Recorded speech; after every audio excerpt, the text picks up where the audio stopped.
नमो नारायण। सज्जनों, जीवन में प्रायः लोगों के मन में एक विचार आते होंगे कि ये पाप और पुण्य का क्या फॉर्मेट है, क्या इसके सूत्र हैं और ये कैसे कारगर होता है, कैसे काम करता है। नहीं तो कई बार तो देखा सुनी में ये अनुभव आता है कि पुण्यात्मा लोग, पुण्य करने वाले लोग बहुत कष्ट पाते हैं महाराज, सच्चाई है। और पाप करने वाले लोग नित्य नए फूलते हैं। अनुभव में भी आता तो आदमी के मन में उदासीनता जाती है कि संसार में कोई परमात्मा नहीं यार। यदि होता तो बताओ ना, वो कितना 2 नंबर का 3 नंबर का जो काम होते हैं, कैसे पाप के काम कर रहा है और वो रोज फल रहा महाराज। और जो धर्म से जुड़ा हुआ है उस पर अनेक प्रकार के कष्ट हैं, ये भाव आते हैं। इस विषय पर चर्चा है। चैनल पर नए हो तो चैनल को सब्सक्राइब करें और इस वीडियो को अधिक से अधिक शेयर करें। सज्जनों, जीवन में ये जरूर समझना कि सबसे पहला तो हमारे ऊपर पूर्व जन्म का चढ़ा हुआ है कुछ, ठीक, जिसके द्वारा हम यहाँ चुका रहे हैं, अच्छा अथवा बुरा। और जब भाग्य प्रबल होता है ना, तो गलत में भी महाराज अच्छा होता है। कितना भी कोई गलत करे उसके साथ अच्छा ही होता है, क्योंकि उसको आगे के लिए तैयारी दूसरी निर्धारित की जा रही है। एक प्रलोभन है समय का, ठीक है ना।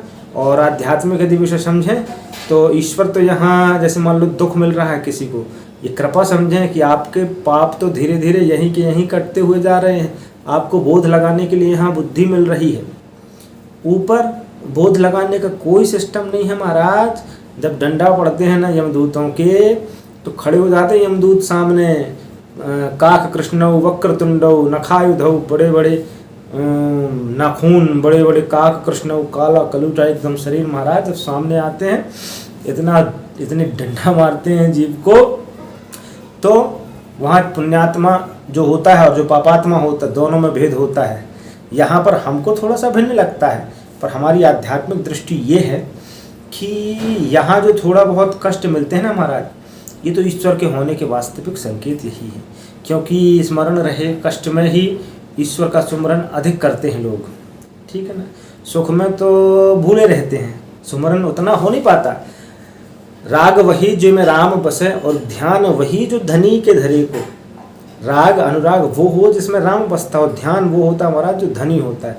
ध्यान गरीबों का नहीं है, गरीब तो ऑलरेडी ध्यान करते हैं, ध्यान रईसों का है, ठीक है ना। पैसे वालों को संपत्ति आने के बाद ईश्वर से जुड़ो थोड़ा सा, तब ध्यान करो भैया, जब जाने। पहला तो। दूसरा, हर व्यक्ति की सजा निर्धारित है, पुण्य की पुण्य, पाप की पाप।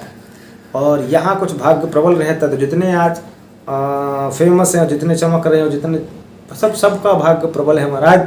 मिट्टी में कहते हैं ना कि पैर मार दे जिस मिट्टी में तो वो सोना बन जाए, तो ये भाग्य का खेल है। और जिसमें सोने में हाथ लगा दे तो वो मिट्टी बन जाए, ये दुर्भाग्य होता है पाप और पुण्यों से। यहाँ मान लो पापात्मा भोग फल रहा है, तो वो क्षणिक फलना है, जीवन भर के लिए विफलता में जाने वाला है।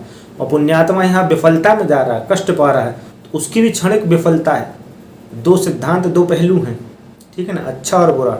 इन दोनों से हटके जो ऊपर चढ़ जाता है ना, तो एक सिद्धांत अद्वैत में पहुंच जाता है। ये तो हमको यहाँ से क्या सीखना है? सीखना यही है कि हमारी दृष्टि, हमारे भाव, हमारे विषय बदलें। हो सकता है अभी का कष्ट हमको, कितना कष्ट था पांडवों को, अंततः गत्वा माता कुंती ने कष्ट मांगा। अब प्रश्न आता है कि यार ये तो रही बात 5000 साल पुरानी बात है। नहीं, थे तो मनुष्यों की बात ना, उन्होंने तो ऐसे की ना। और युग परिवर्तन में थोड़ा सा विशेषण लग गया था, पहले के अच्छे अष्टपुष्ट लोग, ये हो गया रहा, ठीक। तो उन्होंने दुख मांगा, क्योंकि हम ठाकुर आपसे जुड़े रहें। दुख में सुमिरन सब करे, सुख में करे न कोई। अब इसीलिए पाप पुण्य का जब हिसाब होता तो एक एक क्षण, एक ब्रह्मा के पुत्र हैं मानस, श्रवण और श्रवणी, मानस पुत्र हैं श्रवण और श्रवणी, करोड़ों किलोमीटर दूर से महाराज सुन लेते हैं और देख लेते हैं। तो अब कहाँ से बचे पाप पुण्य से?